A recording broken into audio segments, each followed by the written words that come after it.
Okay, we're starting our next session. Welcome everybody. Welcome back to Remote Workforce Summit. My name is Barsha and I'm from Khaleej Times. I hope everybody is doing well, interacting with each other. Moving on to our next session, which is employee engagement, the key to productivity and quality of work. And our speaker for today is Mr. Yuvraj Srivastava. He just to giving you all a basic and a brief introduction about Mr. Yuvraj. He's a CHRO for Make My Trip India. And talking about him, he has worked in organizations like PepsiCo, Oberoi Group of Hotels, Asian Paints, and Indian Armed Forces in various capacities. He has been recognized by various professional bodies for his contribution in the HR field. LinkedIn Power Profiles of India 2016 by LinkedIn, 100 Most Talented Global HR Leaders 2015 by CHRO Asia Forum of World HRD Congress. So it's an amazing opportunity. Thank you so much, sir, for joining us today. It's absolutely an honor having you coming and participating and speaking about such a relevant topic. So before we begin the session, I would just like to request to all the attendees, any questions you're having, you can put all the questions in the Q&A box and Mr. Yuvraj will answer all of them by end of the session. Yes, so yes, Mr. Yuvraj, you may please start. Thank you. Great. Thanks a lot, Varsha, and pleasure to be here. Thanks to Khaleej Times for inviting me for this session. And what a great platform. I think that I saw the whole construct of what you guys have done in terms of platform, the overall logistics. Everything looks pretty cool, and it's clearly giving a clear idea that how things are going to really work in the future. So congratulations and kudos for the excellent efforts done by the team. Okay, I'm talking to each one of you from Delhi. I'm based out of Gurgaon, and office is in Gurgaon, and I stay in Noida. And I've been in the company now for 6 years. I've had around 23 years of professional experience in the corporate world. And what I would do is that, I'll go about talking to you about an experience. I was thinking that what should I really talk to each one of you. Last 2 months have been so heavy in terms of various, webinars, conferences, people talking about, how to handle things pre-COVID, post-COVID, what all things will change. And I was clearly thinking that, I think there's an information overload about too much of a session and too much of a nuances and nuggets being given to people. So I thought that while we talk about productivity and quality of work, and while we talk about remote workforce, how can that really be engaged? Maybe a good idea for 15 minutes to talk about what we do as an organization and what we have done. I'm sure that if not directly, indirectly, you would be able to really pick up some nuggets out of the whole conversation and maybe weave it into your style of working in your organization and see how does it really fit in. Because that's rightly said that, no one solution can really be applicable for all the organizations. Every organization operates in its own reality, in its own context, in its own culture. So saying that replication from one to other is easy may not really be the right thing to say. It's important to really customize, calibrate things and go ahead and do it, right? That's what it is. So let me just talk about the work groups. In any organizations, if you look at, especially in the organization like ours, which is more of a tech and product organization, I always feel there are primarily 3 type of workforces. One, clearly in our case, are developers, engineers who come from the tier 2, tier 3 or tier 1 engineering colleges. They are very different workforce. There's other set of profile of aspirational MBAs from a reasonable management institutes, tier 2 or tier 3 institutes. These are mostly guys who have feet on street, the front line, who basically work for the organization in the market and try to get the business. And in between these 2 category, there is another set of people who come from a engineering plus MBA background or with an MBA from a premier institute. And these are B school graduates who basically work in the more of a P&L, business functions, marketing function, and revenue functions and categories. So they are basically business guys who would have slightly higher level of capability to make decisions and also think on the strategy. And that's how they have been groomed. If you look at these three diverse groups, I clearly believe that all these groups have very different set of personal drivers. Not that one uh, aspect of motivating or keeping people engaged can work with the other one. Everybody works with a very, very different set of aspirations and the personal drivers. Uh, and if I really talk about these drivers, if you look at the developers, I think we did a survey. I'll talk to you about that survey in a while. We clearly felt that what drives engagement and productivity of developers and engineers is the type of problems they are solving. When we say that in India, we need to get 100 million people on the online platform from offline, that's a great problem for people to solve. If people have to solve problem through technology, that how tier 2, tier 3 cities can really be made comfortable transacting online, I think that's a great problem for these guys to solve.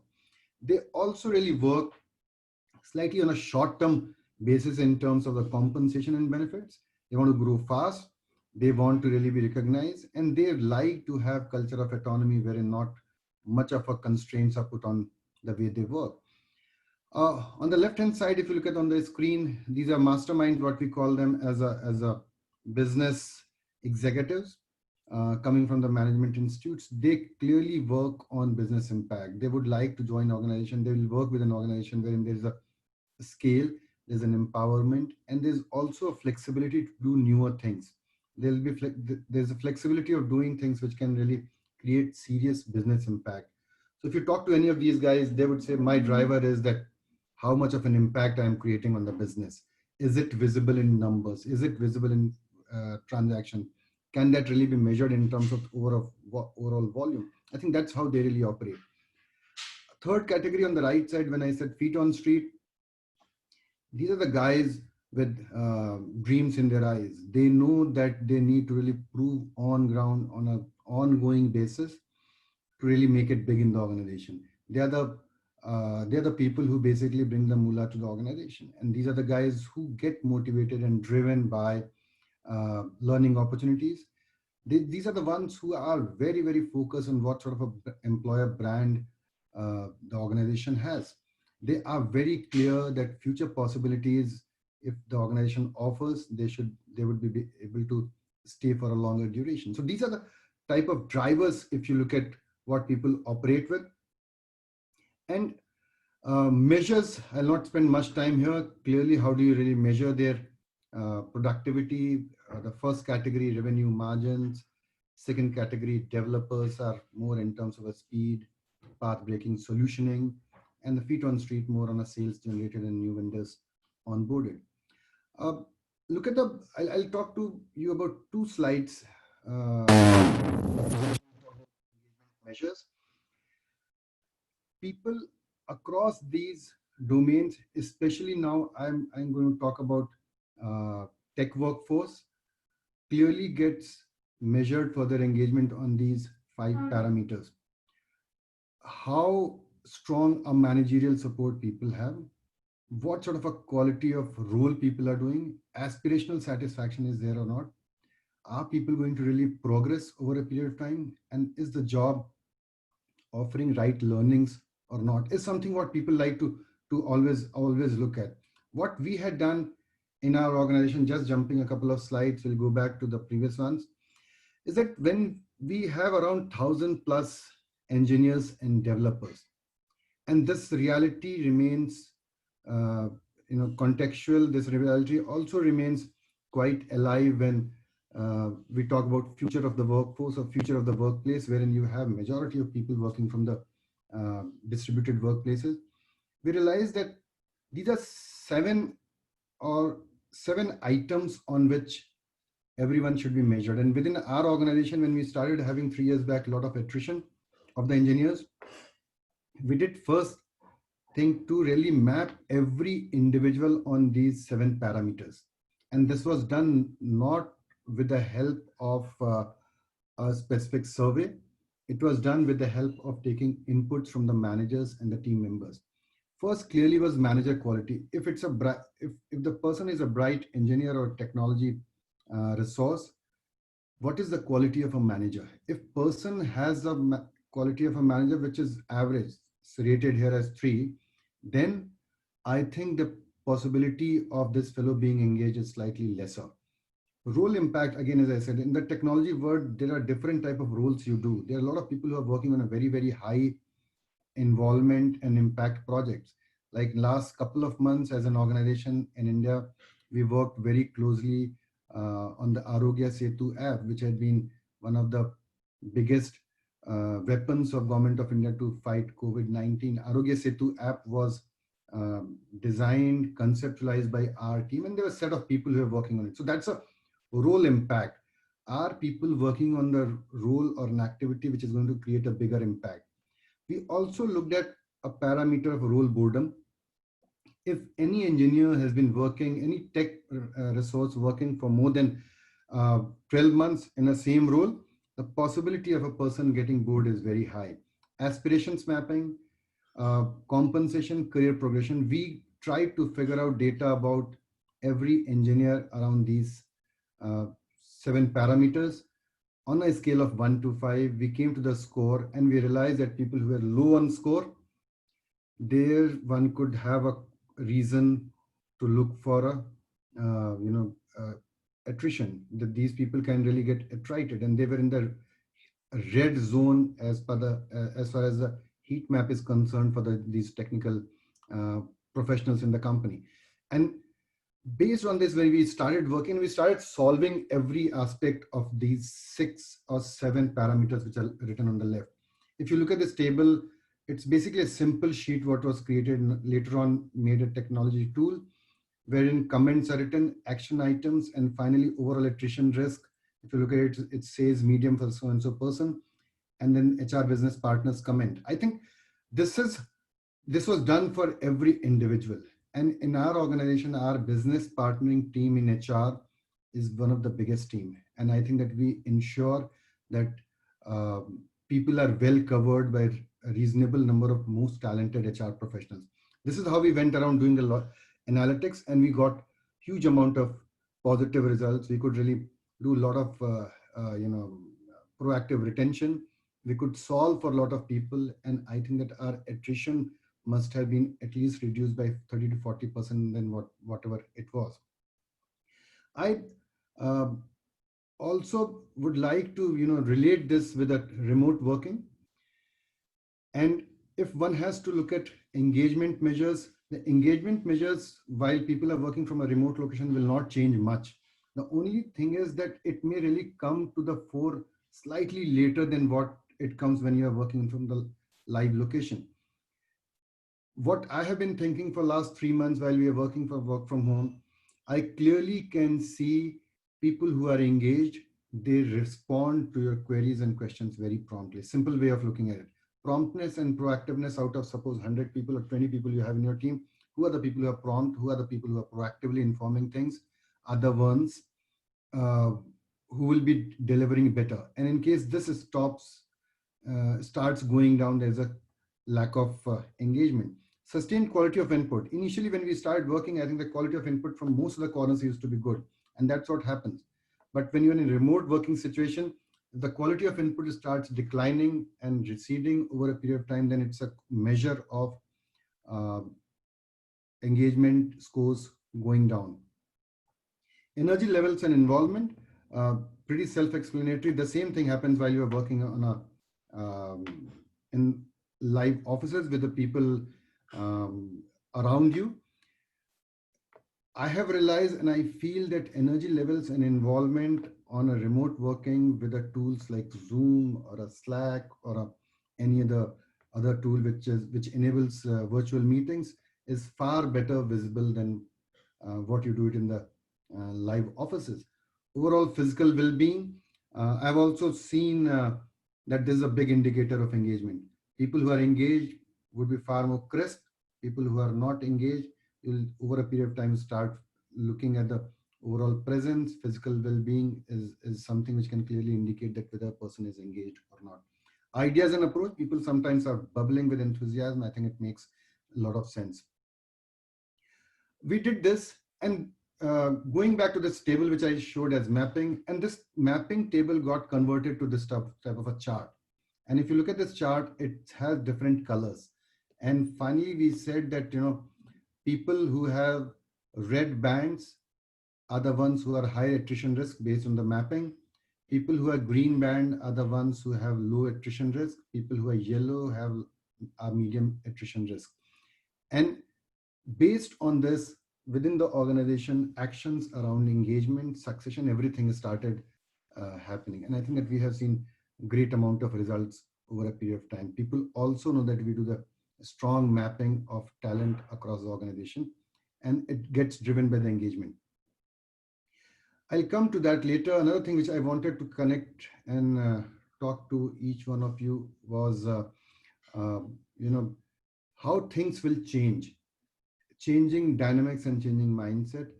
I feel that future of the workplace, remote working workplaces would require leaders to have some of these qualities. It's very easy for employee to start feeling, as I said, fear of missing out. And as a leader or manager, one needs to really take care of this fear of the employees who are not connected on a daily basis. People may start feeling that they are not included in the decision making because they're not watching your body language. They're not looking at the constraints what you have in the decision making. Similarly, I think setting up a protocol and commandments would be very important for the managers, that, you know, what sort of meetings will happen, what are the basic guidelines for submitting the proposals, how people need to behave, what sort of a commandments are there in terms of overall delivery. I think it will become very, very important. And while this happens at the leaders and managers level, I think equally from the team members side, people who want to succeed and people who want to be perceived well within the organization, they will have to do that extra mile of efforts to show that ownership of the work they have. They will have to be very, very crisp in presence and communication. People have to really be very sure about proactive updates. Otherwise, the managers and the leaders in the organizations will be more or less completely, not clued into what's happening in different quarters. So it will become important for the team members also to be very, very proactive with their updates. Etiquettes, transparency with constraints is some of the areas people will have to really look at. I think that we have been working on many of these things for last many months, some of these things from last couple of years, and we have had good results which has come out. Communication, connecting, I should talk two pieces here. One is that internally we have a very strong communication mechanism wherein we use internal radio in the organization. And I'm saying internal radio, this is a radio which broadcasts not only light music, but also broadcasts a lot of communication within employees. It talks about various activities happening in the organization. It also is used as a typical radio FM, which you will hear on your on your music system while you are driving around. It's a fun way of communicating in the morning to people when they enter the office, and also announce a lot of things in the evening, along with musical shows. There are 15 or 20 shows what we run, and they are professionally conceptualized by the professionals in the broadcasting industry. Again, it helps. These clips are also put on a Facebook, wherein people can really plug into their laptop and again start talking and listen to it even later. Amber, what I have written is second thing which I would like to talk about is, again, checking the pulse of employees, checking the pulse of the team members on engagement and productivity. Amber survey goes to every employee on a set frequency. If you just join 15 days in the organization, 30 days in the organization, 3 months in the organization, 6 months in the organization, 1 year, 1.5 years, 2 years, and after that, 2.5 years, and after that, every 1 year you start getting this survey. And this survey has questions which are very, very relevant from your life stage in the organization. They are not generic questions which are for everyone at different life stages in the organization. So somebody who has a 2.5 years of experience will get a very different question on a managerial support as compared to somebody who's just joined the organization. And this throws up results. This throws up results in the dashboards on a daily basis to us, that how many people are engaged, how many people are not engaged, who are the people who are feeling constraints. And I, as a CHRO of the organization, has the first right to look at these details, and people have trust that this is being seen by the head of HR. And through the tool, I would be able to get in touch with an individual and do one-on-one. So every day, my day starts looking at the dashboard of people who are engaged and people who are not engaged, and talk to people who fall into the red zone when it comes to disengagement. So this is again something which is normally used and can always be used as an organization. So many more things. Impact of the initiatives, just another 2 to 3 minutes. I know I'm almost 19 minutes. Is that our No, I actually wanted to interrupt you because there's so many people are actually asking different questions. I have Mr. Vikram Malhotra asking one question, which I thought I should interrupt you, so apologies for that. But his question would be from a CHRO perspective, how will you monitor employee productivity remotely? Are there any tools available for the same? So please. I think, great question, Vikram, and I think that most of us are really trying to find an answer to this, that do we have any tools available? I think, it has to be contextually defined by the organization, what sort of a monitoring you want to do.